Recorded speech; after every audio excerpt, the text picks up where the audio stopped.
खासदार श्रीरंग बारणे यांनी 10 वर्षात काय केले, जनतेला उत्तर द्यावे. मतदारांची मागणी.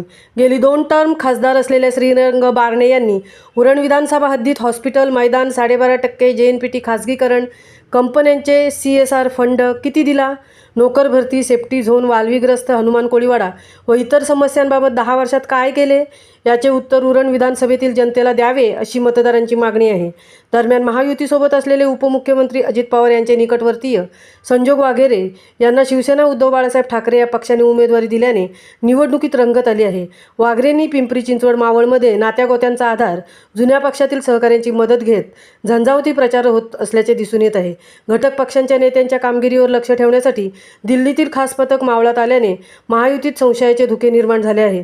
दुसरीकडे महाविकास आघाडीला सहानुभूती असल्याचे काही ठिकाणी जाणवते. यातच बारणेंनी विरोधी उमेदवार कोण आहे हे माहीत नसल्याचे विधान केल्याने राजकारण होण्याची चिन्हे दिसताच बारणेंनी सारवासारव केली. पण बारणे यांना अहंकार निर्माण झाल्याचा पलटवार वाघेरे पाटील यांनी केला. मावळ लोकसभा मतदारसंघात 2 कार्यकाळ म्हणजे 10 वर्ष श्रीरंग बारणे खासदार आहेत. या 10 वर्षात त्यांनी सहयोग पक्ष म्हणजे भाजप यांच्या स्थानिक नेत्या कार्यकर्त्यांना कधीही आपल्याजवळ येऊ दिले नाही. एवढेच नव्हे तर ज्या शिवसेनेच्या उमेदवारीवर ते 10 वर्ष खासदार आहेत त्या शिवसेनेला देखील आपल्यापासून लांब ठेवले असे संपूर्ण मतदारसंघात चर्चिले जात आहे. पवारांच्या राष्ट्रवादीतील पदाधिकाऱ्यांशी वाघेरे यांचे जिव्हाळ्याचे संबंध असल्याने अनेक कार्यकर्ते त्यांचा प्रचार करताना दिसतात.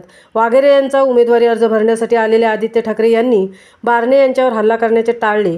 त्या तुलनेत आमदार रोहित पवार यांनी बारणे यांच्यावर हल्ला करताच उपमुख्यमंत्री अजित पवारांनी पुत्र पार्थचा पराभव पचवला असेल, पण मी भावाच्या पराभवाचा बदला घेणार असल्याचे सांगून उपरोधिक टोला लगावला.